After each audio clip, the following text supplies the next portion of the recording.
తిరుపతిలో పాస్ మనో వికాస్ మానసిక వికలాంగుల కేంద్రంలో 2 మృతి చెందడంపై విచారణ చేస్తున్నామని, ఎమర్జెన్సీ వార్డులో చికిత్స పొందుతున్న మానసిక వికలాంగుల ఆరోగ్య పరిస్థితిపై రుయా ఎమర్జెన్సీ వార్డుకు చేరుకుని జిల్లా హెల్త్ అధికారి శ్రీహరి ఆరా తీశారు. పాస్ మనో వికాస్ లో 70 మంది ఆశ్రయం పొందుతున్నారు. అందులో 7 మందికి డయేరియా సోకింది. 2 మృతి చెందగా మరికొంతమంది చికిత్స పొందుతున్న వారి పరిస్థితి విషమంగా ఉంది. కేసు వచ్చిందో అప్పుడు మాకు వచ్చిన ఇన్ఫర్మేషన్ బేస్ చేసుకుని ఇమ్మీడియట్గా అక్కడికి వెళ్ళి విజిట్ చేసి నేను క్యాంప్ పెట్టడం జరిగింది. అదేవిధంగా రుయా హాస్పిటల్ ఉన్నటువంటి పేషెంట్స్ అందరూ కూడా గౌరవ ఆర్డీఓ గారి ద్వారా అంతా విజిట్ చేయడం జరిగింది.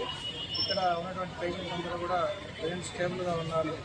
అదేవిధంగా రుయా హాస్పిటల్ సూపరింటెండెంట్ గారికి గౌరవ కలెక్టర్ గారు ఆర్డీఓ గారు ఆదేశాలు ఇచ్చారు. ఇటువంటి పేషెంట్స్ కూడా జాగ్రత్తగా చూసుకోమని చెప్పి మిగతా పిల్లలందరినీ కూడా ఇబ్బంది లేకుండా అక్కడ 3 పిల్లలకి కొంచెం మాంబులెన్స్ తీసుకుంటే ఇక్కడ షిఫ్ట్ చేయడం జరిగింది. కంటిన్యూగా ఈ యొక్క ఎందువల్ల జరిగిందని చెప్పి ఇన్వెస్టిగేషన్లో అదేవిధంగా ఒక డెడ్ బాడీని కూడా పోస్ట్ మార్టంకి మన మార్కెట్ తరలించడం జరిగింది. ఇన్వెస్టిగేషన్స్ ప్రిలిమినరీ రిపోర్ట్ ప్రకారం ఫర్దర్గా ఎలా యాక్షన్ దానికి చేయడం జరుగుతుంది.